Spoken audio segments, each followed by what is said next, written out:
Hello नमस्ते। आज हम लोग देख रहे हैं कक्षा 8 अध्याय 5 जब जनता बगावत करती है 1857 और उसके बाद।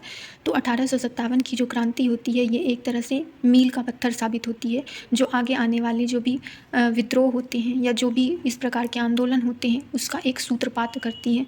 इसमें अगर हम देखें तो आम जनों में जिस प्रकार का असर होता है इससे कोई भी अछूते नहीं रहते हैं, जिसमें राजा रानी, सिपाही, किसान, जमींदार, आदिवासी, सिपाही सभी शामिल होते हैं। इसमें अगर हम देखें कि जो नवाब थे उनकी किस प्रकार से जो है सत्ता है वो जो है छिन जाती है। जैसे 18वीं शताब्दी के मध्य से देखें तो जो है उनकी जो स्वतंत्रता होती है, उनका जो राजस्व का अधिकार होता है या जो उनके अपने क्षेत्र होते हैं उन सब में जो है लगातार कमी आती है। उसी के संदर्भ में अगर हम देखें जो स्थानीय शासक थे जैसे कि रानी लक्ष्मीबाई, तो इनकी समस्या थी कि इनके जो दत्तक पुत्र थे उनको उत्तराधिकारी नहीं माना गया था अंग्रेज़ों के द्वारा। फिर पेशवा बाजीराव द्वितीय जो थे उनके दत्तक पुत्र थे नाना साहेब, इनको भी पेंशन की सुविधा नहीं दी जा रही थी। तो इस प्रकार से और भी बहुत से स्थानीय जो लोग थे या जो स्थानीय शासक थे उनको अपने कब्जे में किया जा रहा था।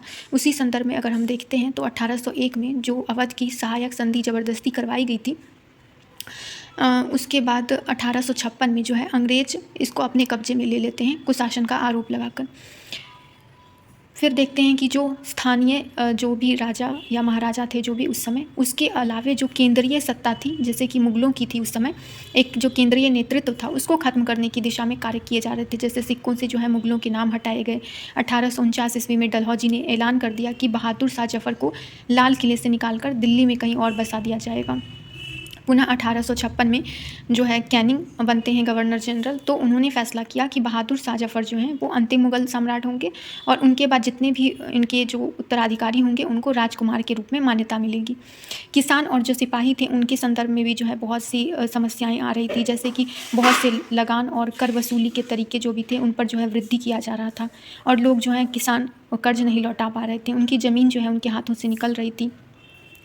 अगर हम देखें सिपाहियों के संदर्भ में तो वेतन भत्ते या सेवा शर्त जो भी था उनमें परिवर्तन हो रहा था और इस परिवर्तन से जो सिपाही थे वे बिल्कुल भी खुश नहीं थे। 1824 ईस्वी में एक नियम लाया गया था जिसमें कहा गया था कि जो समुद्री रास्ते से बर्मा जाने का आदेश उनको दिया गया था और ऐसी मान्यता थी कि अगर हम उस समय कि अगर कोई जन जो है अगर वो समुद्र पार करते हैं तो उनका जो है धर्म भ्रष्ट हो जाता है। तो लोग इस जो रवैये से नाखुश थे, तो उससे भी जो है समस्या आई और अंततः जो 1856 ईस्वी में नए नियम के तहत यह बाध्यता दी गई कि जो भी सिपाही बनेंगे उनको समुद्र जाना पड़ सकता है यदि आवश्यकता हो तो।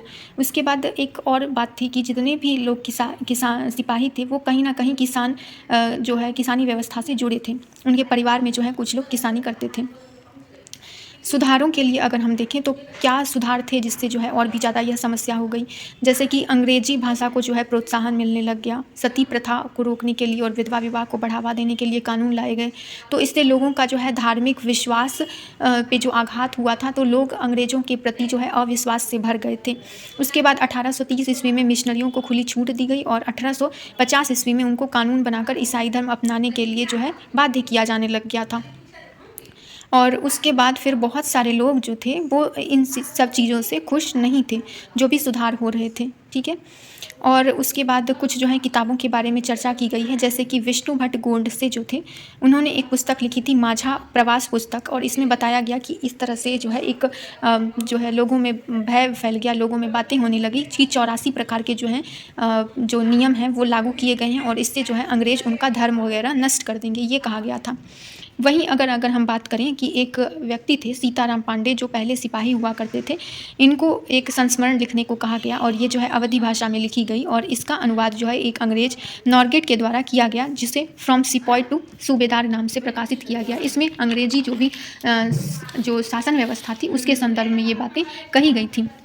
अगला है हमारा सैनिक विद्रोह। सैनिक विद्रोह जो होता है ये क्या होता है कि जब सिपाही इकट्ठा होकर अपने सैनिक अफसरों को हुक्म मानने से इनकार कर देते हैं तो वो सैनिक विद्रोह कहलाते हैं। 1857 की जो क्रांति की शुरुआत हुई थी वो सैनिकों के द्वारा हुई थी, इसीलिए बहुत से लोग इसे सैनिक विद्रोह कहते हैं। बाद में जो है ये असंतोष की जो भावना है वो बढ़ती गई और सभी लोग जितने भी थे वो इन सब से जुड़ते चले गए। तो यहाँ पर हम लोग देखते हैं मई 1857 में मेरठ से जो है ये बगावत की शुरुआत होती है और 29 मार्च 1857 को मंगल पांडे जो बैरकपुर जेल में रहते हैं उनको फांसी पर लटका दिया जाता है, ठीक है।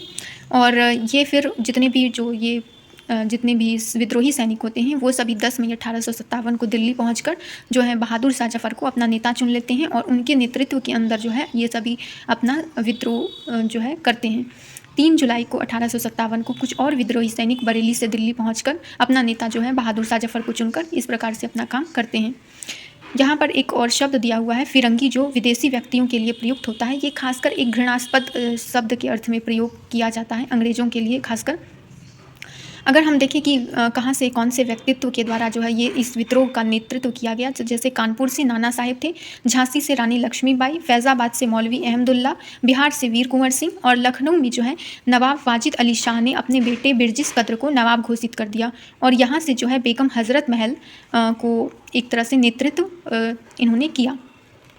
अब जब इस प्रकार से जो भी विद्रोह हो रहे थे उससे कंपनी नाखुश थी, तो उन्होंने जो है पलटवार करने की योजना बनाई। उसी संदर्भ में जो है सबसे पहले उन्होंने जो केंद्रीय जहाँ से विद्रोह की शुरुआत हुई, मतलब शुरुआत नहीं, मतलब उस केंद्र को जो माना गया था दिल्ली से, वहाँ पर जो है दमन किया गया और सितंबर 1857 ईस्वी में अंग्रेज़ों के कब्जे वाली जो दिल्ली थी वो पुनः उनके पास आ गई और बहादुर शाह और जीनत महल जो उनकी पत्नी थी, अक्टूबर 1858 में उनको रंगून निर्वासित कर दिया गया और वहीं पर 1862 में उनकी मृत्यु हो जाती है।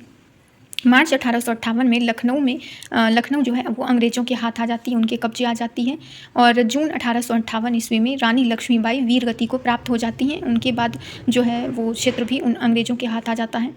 तो इन सब विद्रोह के बाद जो परिवर्तन होते हैं उन परिवर्तनों को जो है एक बहुत लंबे परिप्रेक्ष्य में जो है अगर हम देखें तो देखा जाता है कि 1858 ईस्वी में जो है ईस्ट इंडिया कंपनी इससे पहले शासन किया करती थी, तो वो सारे अधिकार अब ब्रिटिश साम्राज्य को, यानी जो ब्रिटिश क्राउन है उसको सौंप दिया जाता है और यहाँ पे प्रशासनिक सुविधा के लिए इंडिया काउंसिल की स्थापना की जाती है और जो पहले गवर्नर जनरल का पद था उसे अब वायसराय का नाम से उस पद को बना दिया जाता है, जिसका अर्थ होता है कि वो ब्रिटिश क्राउन के अंतर्गत काम करेंगे, ठीक है, एक प्रतिनिधि के रूप में।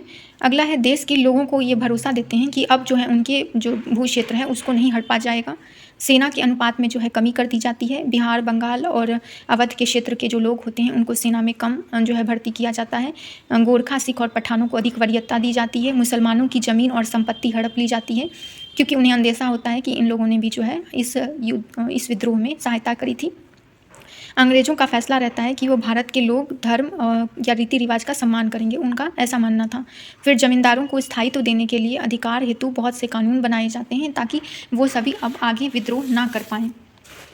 तो इसी संदर्भ में ये सब जो है सिपाही और किसान विद्रोह, ये वही है, फ्रॉम सिपाही टू सिपाही विद्रोह, ये सब वाला है।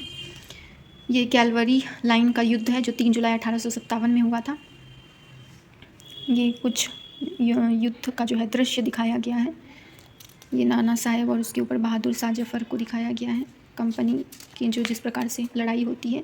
और ये वो प्रमुख क्षेत्र हैं जो वाइट कलर से दिखाया गया है, दिल्ली, मेरठ, बरेली, लखनऊ, कानपुर, फैज़ाबाद, झांसी और इधर जो है इन सब क्षेत्रों में जो है विस्तार था इस विद्रोह का। और एक लास्ट में एक केस स्टडी है जिसमें कि खुर्दा संग्राम को बताया गया है। ये मुख्यतः जो है 1857 से पहले की जो है बात है, जिसमें खुर्दा जो अभी दक्षिण पूर्व उड़ीसा का क्षेत्र है और यहाँ पर जो है कुछ एक छोटे गांव थे जिसमें कि राजा वीर किशोर देव थे और उनका क्षेत्र जो था वो 4 परगनों में था और जगन्नाथ मंदिर के संचालन के लिए उन्होंने कुछ गांव दिए थे, जिसको बाद में जो है मराठों ने उसे एक्वायर कर लिया था और फिर ये मराठों से अंग्रेज़ों ने ले लिया और फिर अंग्रेज़ जो थे वो इस पर बहुत सारा लगान लेकर उस क्षेत्र को इनके राजा को नहीं दे रहे थे। तो उससे जो है 1817 में जो है विद्रोह हो गया और यहाँ के जो कुछ पूर्व सैनिक वर्ग थे जिन्हें पाइक कहते थे, उन लोगों ने इसका जो है शुरुआत किया था, जिसमें एक जो मेन लीडर थे वो थे जगबंधु विद्याधर महापात्र, भ्रमर राय, जिन्हें कि बक्सी जगबंधु के नाम से लोग जानते हैं।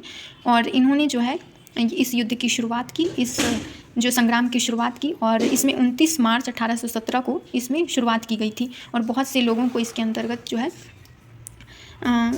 कूच करके वहाँ पे लड़ाई लड़ी गई, ठीक है। और इसमें बहुत सारे जो वहाँ के लोग थे उन लोगों ने भी सहायता दी और इसमें एक कर नहीं देने की बात कही गई। फिर जो उस क्षेत्र में जो है राजस्व संग्रह की जो वृद्धि हुई थी और नमक कर वगैरह था, इन सब के लिए जो है एक सामूहिक जो है संग्राम की शुरुआत की गई थी। और इसमें जो है बहुत से जो है जनजातियों ने सहायता दी थी, जिसमें पाइक, कंद जनजाति के लोग थे जो थे वो एक योद्धा की तरह इसमें शामिल हुए थे। अंततः जो है अंग्रेज इसको कुचलने में जो है सक्षम हो गए थे, लेकिन एक बहुत विस्तृत और व्यापक प्रभाव उन पर पड़ा और उनकी नीतियों पर भी। और उसके बाद एक तरह से उनको जो है खुर्दा के राजा वहाँ पर उनको जो है पूरा उस पर दे दिया गया, दायित्व सौंप दिया गया। तो इस प्रकार से जो है ये हुआ था। वहीं अगर हम पूरे वैश्विक पटल पर देखते हैं तो ताइपिंग विद्रोह के नाम से हुआ था 1857 में। ये चीन के दक्षिणी भाग में हुआ था और हांग जिकुआंग ने इसका नेतृत्व किया था। उसमें भी एक तरह से जो है ऐसे राज्य की संकल्पना दी गई थी जिसमें कि अंधविश्वास या जो भी इस प्रकार की जो गलत काम होते थे उन सबको जो है पाबंदी लगाने के लिए बात की गई थी। और ये इसमें किंग राज्य के जो बादशाह थे उन्होंने भी काफ़ी मदद की थी, ठीक है, इस युद्ध को दबाने के लिए। तो ये हमारा चैप्टर समाप्त होता है। धन्यवाद।